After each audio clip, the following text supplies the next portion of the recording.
विपक्षी गठबंधन इंडिया भले ही अपनी एकजुटता का दावा करता आया हो, लेकिन हकीकत यह है कि राज्य दर राज्य एक दूसरे के खिलाफ मतभेद खुलकर सामने आ ही जाता है। इतना ही नहीं, कई राज्यों में विधानसभा चुनाव में चुनावी मुद्दों से लेकर के सीटों के बंटवारे तक में खुला मतभेद दिखाई दिया। फिर विधानसभा चुनाव में हार के बाद एक दूसरे पर गंभीर आरोप भी लगाए हैं। इसी के साथ इस बात के भी कयास लगाए जाने लगे हैं, क्या इंडिया गठबंधन की दीवारें धड़कने लगी?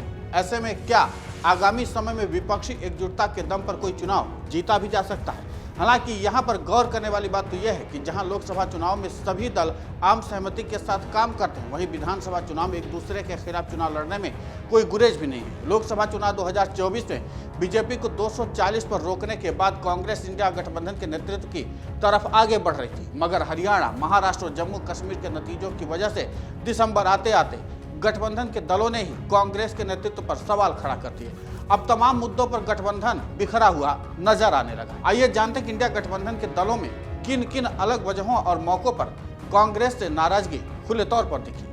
विधानसभा नतीजों के बाद टीएमसी ने राहुल गांधी और कांग्रेस के नेतृत्व को ही कटघरे में खड़ा कर दिया और ममता बनर्जी को नेतृत्व देने की मांग भी कर दी। साथ ही अडानी के मुद्दे पर कांग्रेस से दूरी बना ली और इंडिया ब्लॉक की फ्लोर लीडर्स की बैठक में भी आना बंद कर दिया। इसके बाद कांग्रेस के ईवीएम के मुद्दे को धड़ाम करते हुए अभिषेक बनर्जी ने ईवीएम को सही ठहराकर रही सही कसर पूरी कर दी। हरियाणा में शून्य और महाराष्ट्र में मन मुताबिक सीटें नहीं मिलने से सपा नाखुश हुई, तो यूपी में सपा के रुख के चलते उपचुनाव लड़ने से ही कांग्रेस ने मना कर दिया। फिर सपा ने संभल का मुद्दा उठाना चाहा तो कांग्रेस अडानी के मुद्दे पर डटी रही। आखिर सपा ने अडानी के मुद्दे से खुद को अलग किया और इंडिया गठबंधन की फ्लोर लीडर्स की मीटिंग में जाना बंद कर दिया। साथ ही संभल के मामले में राहुल प्रियंका की तेजी भी सपा को रास नहीं आई और अंदर खाने में दोनों दलों में खटास भी आ गई। वहीं यूपी में कांग्रेस के साथ गठबंधन होने के बावजूद दिल्ली में अखिलेश ने केजरीवाल के साथ खुले खड़े होकर कांग्रेस को अपना संदेश दे दिया। महाराष्ट्र विधानसभा चुनाव उद्धव ठाकरे को सीएम घोषित नहीं किए जाने से पार्टी नाराज हुई। उसके बाद नतीजे आने पर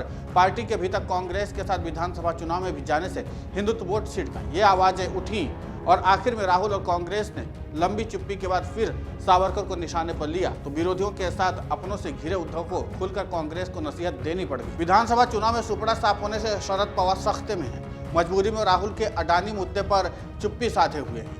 महाराष्ट्र विधानसभा चुनाव में भी राहुल ने अडानी के मुद्दे को उठाया, जो धड़ाम हो गया। ऐसे में पवार ने कांग्रेस आलाकमान को संदेश दिया कि आप अडानी का मुद्दा उठाइए, मुझे दिक्कत नहीं है, मगर ये मुद्दा जनता से कनेक्ट नहीं हो रहा है, सियासी फायदा नहीं हो रहा है, फिर भी आप बाकी मुद्दों पर इसे तरजीह दिए जा रहे हैं। इसके बाद भी पवार की सलाह को अनदेखा कर संसद में राहुल गांधी ने अडानी पर हमला जारी रखा। आपके साथ कांग्रेस का रिश्ता किसी से छुपा नहीं है। पंजाब और हरियाणा के बाद दिल्ली में भी दोनों आमने सामने हैं। लोकसभा में सिर्फ दिल्ली में साथ आए तो राहुल केजरीवाल ने साझा रैली तक नहीं की। कुल मिलाकर दोनों का सियासी रिश्ता महज केंद्र में और संसद में मोदी के खिलाफ साथ दिखने भर का दिखता है। जम्मू कश्मीर में ठीक से प्रचार प्रसार न करना, ज़्यादा सीटें लेकर सिर्फ 6 मुस्लिम विधायक जीत पाना और जम्मू क्षेत्र में कांग्रेस के बीजेपी से मुकाबले में बुरी तरीके से पिछड़ने से अब्दुल्ला परिवार भी नाखुश है। उधर मंत्रिमंडल में कांग्रेस शामिल नहीं है और इसी बीच उमर ने टीएमसी की तर्ज पर ईवीएम को सही बताकर कांग्रेस को मुश्किल में डाल दिया। पिछले विधानसभा चुनाव में 70 सीटें लेकर महज 19 सीटें जीत पाई कांग्रेस ने।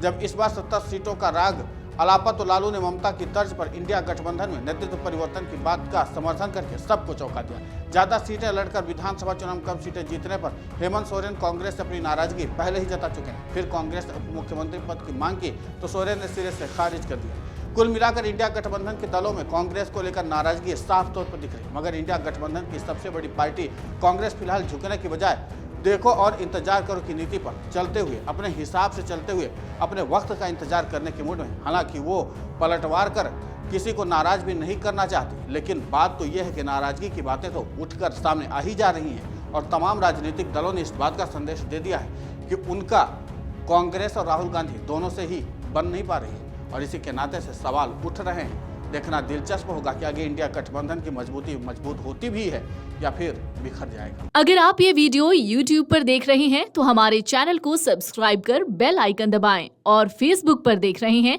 तो हमारे पेज को लाइक करें।